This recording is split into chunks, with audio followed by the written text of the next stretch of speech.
नमस्कार दोस्तों, मैं Dharmendra Verma online study VT में आपका बहुत बहुत स्वागत करता हूं। आज हम बात करने वाले हैं दोस्तों बाल विकास एवं शिक्षा शास्त्र के एक प्रैक्टिस सेट के बारे में। यहां पर आपको टोटल 15 प्रश्न मिलेंगे और 15 के 15 ही दोस्तों मोस्ट इंपॉर्टेंट हैं, चाहे वो सीटेट एग्जाम हो या फिर कोई अन्य टेट एग्जाम हो। सभी के लिए दोस्तों मोस्ट इंपॉर्टेंट प्रश्न होने वाले हैं। यहाँ पर आपका आकलन होने वाला है।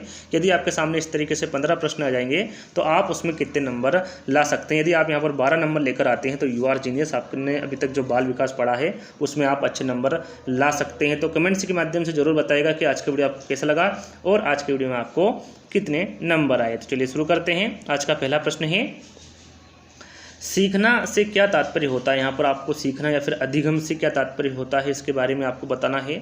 मनोवृत्ति में परिवर्तन से होता है, व्यवहार में परिवर्तन से सीखने का तात्पर्य होता है, व्यवहार में अपेक्षाकृत स्थायी परिवर्तन से सीखने का तात्पर्य होता है, या फिर अनुभूति में परिवर्तन से सीखने का तात्पर्य होता है। सरल सा प्रश्न है, आप सभी को इसका आंसर पता होगा कि जो सीखने का तात्पर्य होता है वो व्यवहार में अपेक्षाकृत स्थायी परिवर्तन से होता है सीखने का तात्पर्य। तो राइट आंसर हमारा तीसरा वाला हो जाएगा।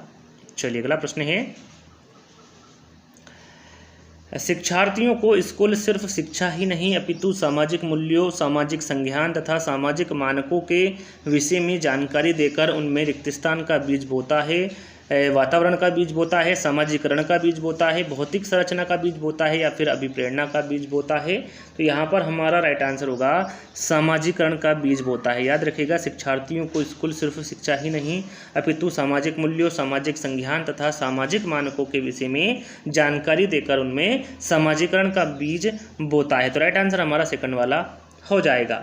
चलिए अगला प्रश्न है, सीखने वाले का स्वनियमन निर्भर करता है। किस पर निर्भर करता है दोस्तों? सीखने वाले का स्वनियमन उसके द्वारा निर्मित नियमों पर, व्यवहार के लिए विनियमों का निर्माण करने पर, अपने व्यवहार का नियंत्रण करने पर, या फिर स्वयं सीखे गए ज्ञान का अनुवीक्षण करने पर। तो राइट आंसर होगा हमारा स्वयं सीखे गए ज्ञान का अनुवीक्षण करने पर सीखने वाले का स्वनियमन निर्भर करता है। तो राइट आंसर हमारा फोर्थ वाला हो जाएगा। चलिए अगला प्रश्न है और इम्पोर्टेंट प्रश्न है, सीखने के अंतर्गत इसके फोल्डिंग दर्शाता है। किसको दर्शाता है दोस्तों? इंपॉर्टेंट है, सीटेट एग्जाम में पूछा गया प्रश्न है। अध्यापक द्वारा सिखाने में प्रयोग की गई शिक्षण विधियों को दर्शाता है, सीखने में वयस्कों द्वारा किए गए अस्थायी सहयोग को दर्शाता है, पूर्व में सीखे गए ज्ञान की पुनरावृत्ति को दर्शाता है, या फिर सीखने की प्रक्रिया में प्रयुक्त सहायक सामग्री की मात्रा को दर्शाता है। तो राइट आंसर होगा सीखने में वयस्कों द्वारा किए गए अस्थायी सहयोग को दर्शाता है इसके फोल्डिंग। तो राइट आंसर हमारा यहाँ पर सेकंड वाला हो जाएगा। चलिए अगला प्रश्न है, समावेशी कक्षा की विशेषता नहीं है। यहाँ पर आपको समावेशी कक्षा की विशेषता बताना है। इन चारों विकल्पों में से कौन सी नहीं है? शिक्षक द्वारा मित्रवत और आत्मीय व्यवहार का प्रयोग, ज्ञान क्षमता वाले समग्र शिक्षार्थी, अलग अलग विषयों हेतु अलग अलग सहायक सामग्रियों का प्रयोग, या फिर वास्तविक तथा सतत आकलन की व्यवस्था। तो यहाँ पर हमारा राइट आंसर होगा ज्ञान क्षमता वाले समग्र शिक्षार्थी। समावेशी कक्षा की विशेषता नहीं है क्योंकि इसमें भिन्न भिन्न ज्ञान स्तर वाले समग्र विद्यार्थियों को समाहित किया जाता है, ना कि ज्ञान क्षमता वाले समग्र शिक्षार्थी को। तो यहाँ विशेषता समावेशी कक्षा की नहीं है। तो राइट आंसर हमारा यहाँ पर सेकंड वाला हो जाएगा। चलिए अगला प्रश्न है, किसी परीक्षण की वह वैधता जिसके माध्यम से शिक्षार्थियों में सैद्धांतिक गुणों को मापा जाता है वह क्या कहलाती है?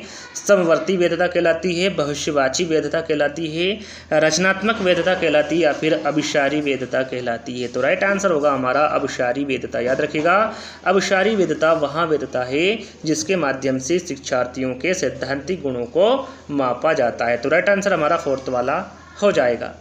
चलिए अगला प्रश्न है, जीन पियाजे द्वारा प्रतिपादित संज्ञानात्मक विकास सिद्धांत की किस अवस्था में बालक वस्तुओं को पहचानने का प्रयास करने लगता है? संवेदी प्रेरक अवस्था में, पूर्व सक्रियात्मक अवस्था में, औपचारिक सक्रियात्मक अवस्था में, या फिर अमूर्त सक्रियात्मक अवस्था में। यहाँ पर देखिए, यदि प्रश्न में पूछा जाए कि संज्ञानात्मक विकास सिद्धांत किसके द्वारा दिया गया तो वो जीन पियाजे है, और इनके द्वारा संज्ञानात्मक विकास सिद्धांत की इन्होंने कितनी अवस्थाएं बताई है? 4 अवस्थाएं बताई है। कौन कौन सी? वो आपके सामने है। संवेदी प्रेरक अवस्था, पूर्व सक्रियात्मक अवस्था, औपचारिक सक्रियात्मक अवस्था और अमूर्त सक्रियात्मक अवस्था। ये 4 अवस्थाएं बताई है, और इन चारों अवस्था में से आपको बताना है कि वहाँ कौन सी अवस्था है जिसमें बालक वस्तुओं को पहचानने का प्रयास करने लगता है, तो वह अवस्था पूर्व सक्रियात्मक अवस्था है। याद रखिएगा, जिन पियाजे द्वारा प्रतिपादित संज्ञानात्मक विकास सिद्धांत की पूर्व सक्रियात्मक अवस्था है जिसमें बालक वस्तुओं को पहचानने का प्रयास करने लगता है। तो राइट आंसर हमारा सेकंड वाला हो जाएगा। चलिए अगला प्रश्न है, जब बालक स्कूल जाने के लिए रोज की तरह स्कूल ड्रेस, जूता आदि पहनता है, किताबें लेता है, तब व्यवहारों के ये सभी संगठित क्रम कहलाते हैं। क्या कहलाते हैं?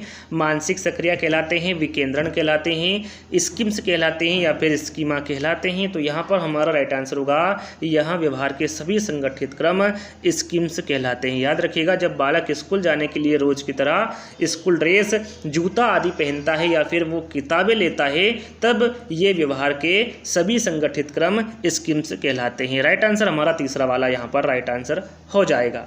चलिए अगला प्रश्न है, निम्न में से वह कथन जो शिक्षार्थियों में सृजनात्मकता का पोषण करता है वह कथन कौन सा है? प्रत्येक शिक्षार्थी की अंतर्जात प्रतिभाओं का पोषण करने एवं प्रश्न करने के अवसर उपलब्ध कराना, विद्यालयी जीवन के प्रारंभ से उपलब्धि के लक्ष्यों पर बल देना, परीक्षा में अच्छे अंकों के लिए विद्यार्थी की कोचिंग करना या फिर अच्छी शिक्षा में व्यवहारिक मूल्यों के लिए विद्यार्थियों का शिक्षण करना। तो यहाँ पर हमारा राइट आंसर होगा, प्रत्येक शिक्षार्थी की अंतर्जात प्रतिभाओं का पोषण करने एवं प्रश्न करने के अवसर उपलब्ध कराना शिक्षण अधिगम प्रक्रिया में शिक्षार्थियों की सृजनात्मकता का पोषण करता है। तो राइट आंसर हमारा यहाँ पर पहला वाला हो जाएगा। चलिए अगला प्रश्न है, भाषा अच्छे गुणों से संपन्न तथा सफल मानी जाती है। कब मानी जाती है दोस्तों? भाषा अच्छे गुणों से संपन्न तथा सफल, इसमें विचारों और धारणाओं के संचार की गुंजाइश हो तब मानी जाती है। यहाँ नए विचारों और संभावनाएं उत्पन्न करने में सक्षम हो तब मानी जाती है। यहाँ बदलते वातावरण में किसी के अनुकूलन को बढ़ाए तब मानी जाती है। या फिर यहाँ शब्दों के उच्चारण और उन्हें वाक्यों में उपयोग करने के लिए एक नियमावली प्रदान करता है तब मानी जाती है। यहाँ पर इन चारों विकल्पों में से आपको बताना है कि कब भाषा अच्छी गुणों से संपन्न तथा सफल मानी जाती है। तो यहाँ पर हमारा राइट आंसर होगा, यहाँ नए विचारों और संभावनाएं उत्पन्न करने में सक्षम हो तब भाषा अच्छे गुणों से संपन्न तथा सफल मानी जाती है। तो राइट आंसर हमारा यहाँ पर सेकंड वाला हो जाएगा।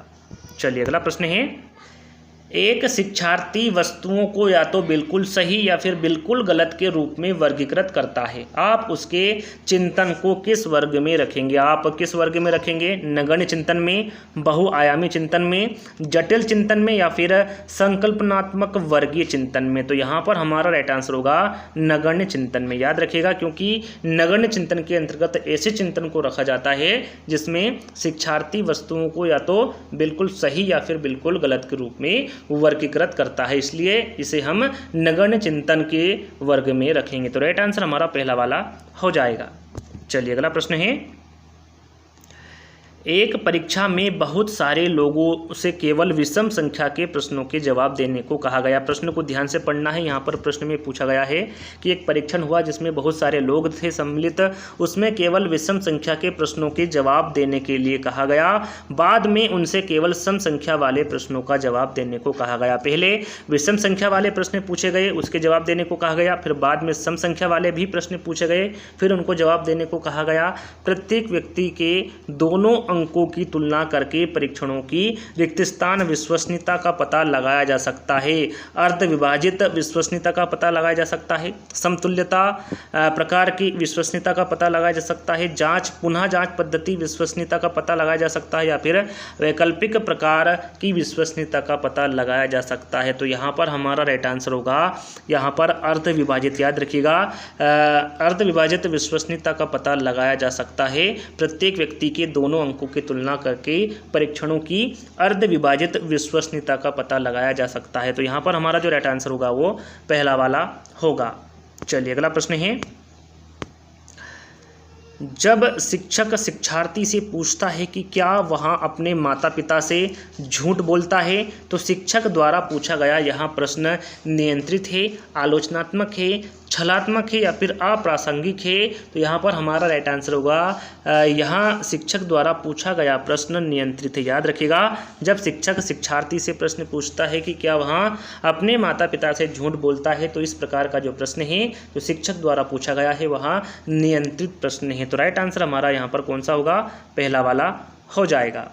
चलिए अगला प्रश्न है, पाठ्य पुस्तकों के विषय में कौन सा कथन अनुचित होगा। प्रश्न को ध्यान से पढ़ना है। प्रश्न में पूछा गया है कि इन चारों विकल्पों में से वह कौन सा विकल्प है जो पाठ्य पुस्तक के विषय में अनुचित है। पाठ्य पुस्तकों की सहायता से निश्चित समय में विभिन्न विषयों का ज्ञान प्राप्त किया जा सकता है। पाठ्य पुस्तकों की सहायता से विद्यार्थी कक्षा में सुनी हुई बातों को घर पर भी समझ सकता है तथा पुनरावृत्ति का कार्य आसानी से कर सकता है।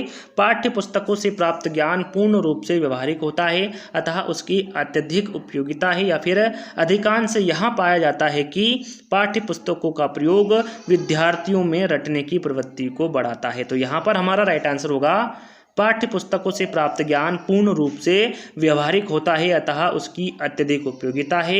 यहाँ विकल्प अनुचित होगा पाठ्य पुस्तक के विषय में, क्योंकि पाठ्य पुस्तक से प्राप्त ज्ञान पूर्ण रूप से व्यवहारिक नहीं होता है। जो व्यवहारिक ज्ञान होता है वो समाज से प्राप्त होता है, ना कि पाठ्य पुस्तक से। इसलिए यहाँ अनुचित कथन होगा पाठ्य पुस्तक के विषय में। तो राइट आंसर हमारा यहाँ पर तीसरा वाला हो जाएगा।